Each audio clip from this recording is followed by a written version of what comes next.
Ndugu wapendwa watazamaji, leo tuko live na Comedian Utatubu.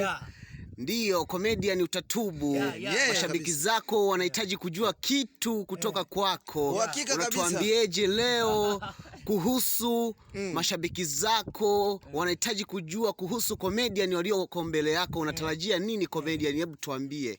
Kiukweli Comedian walioko mbele yangu wajipange kweli kweli. Kabisa. Maana moto niliokuja nao saa hizo waandishi wa habari sio moto wa kawaida.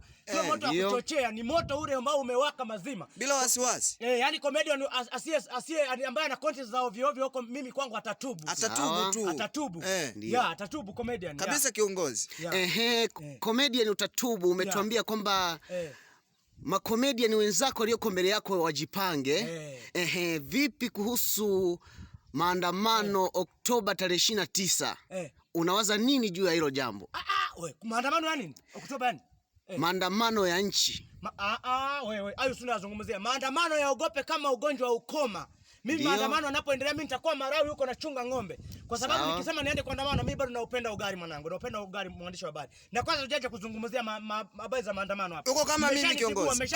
Uko kama mimi. Ameshanitibua. Mimi sitaki tena interview.